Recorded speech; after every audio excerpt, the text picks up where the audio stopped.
महाराज ये जो चंपत राय जी का भी आपने वो सुना होगा वक्तव्य। वक्तव्य जी local electronic media print media के माध्यम से, जी जी। तो उस विषय में आपको क्या लगता है कि क्या ज्ञानी है, किस प्रकार से उनको उनकी भाषा है, जी उनको ऐसा बोलना चाहिए कि नहीं बोलना चाहिए, इस जी। विषय में कुछ आप लोग अपने प्रकाश डालेंगे?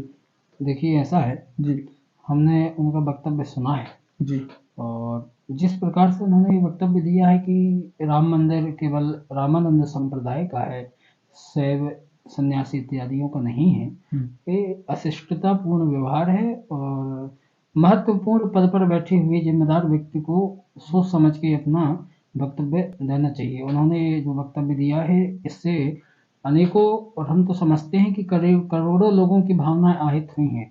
22 जनवरी को हम लोग दिव्य और बहुत भव्य कार्यक्रम करने जा रहे हैं, जिसमें हमसे ही कुछ लोगों ने प्रश्न किया कि महाराज जी इन्होंने तो ऐसा कह दिया, लेकिन हम कहते हैं कि आप सबको छोड़िए, आप केवल भगवान पर भक्ति रखिए, कि भगवान राम सबके हैं, किसी एक के नहीं हैं, भगवान सबके हैं। और जिस प्रकार से उन्होंने बयान दिया है मैं इसका पूर्ण खंडन करता हूँ, और मैं आशा रखता हूँ कि जो उच्च पद पर बैठे हुए उनके जो और पदाधिकारी हैं ट्रस्ट के, वो लोग इस पर संज्ञान लेंगे और चंपत राय जी अपने इस बयान को वापस लें। भगवान राम सबके हैं, भगवान राम के प्रति आस्था हम सभी की है, और हम लोग बहुत भव्य कार्यक्रम करने जा रहे हैं, और इसी कार्यक्रम के उपलक्ष्य में हम लोगों ने एक राम कथा का आयोजन रखा है, और जिसमें हमारे पूज्य व्यास जी रहेंगे राम कथा के वाचक। 14 जनवरी से 22 जनवरी तक है, और उसमें अनेकों कार्यक्रम होंगे इसी 9 दिन के बीच में। तो महाराज जी आगे बताएंगे राम कथा के अच्छा विस्तृत में। महाराज जी, ये जो अभी स्थापना हो रही है, जी उसमें जो ये चारों शंकराचार्यों में से कोई भी नहीं जा रहा है, उस विषय में कुछ आप अगर प्रकाश डाल सके तो। देखिए ऐसा है कि एक पद की गरिमा होती है।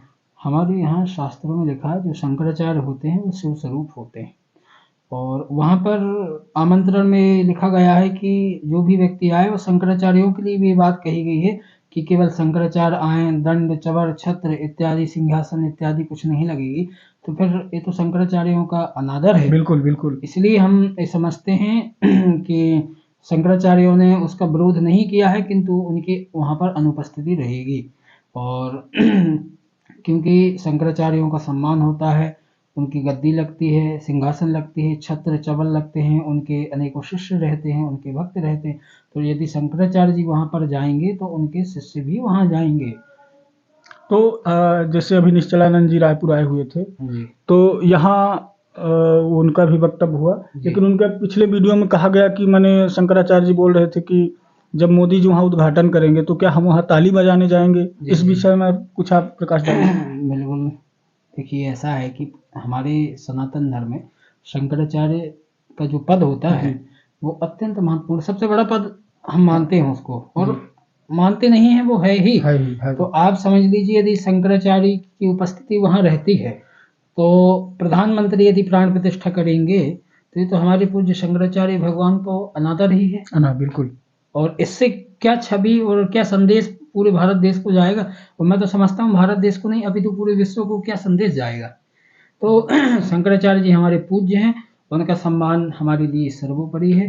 भगवान राम हमारे प्रभु हैं, आराध्य हैं। माननीय व्यास जी, ये जो अभी 22 तारीख को पूस के महीने में माने राम मंदिर का वो प्राण प्रतिष्ठा भगवान का किया जा रहा है, अगर इसको रामनवमी के समय किया जाता, भगवान का जिस दिन प्रकटोत्सव हुआ है, तो कैसा रहता?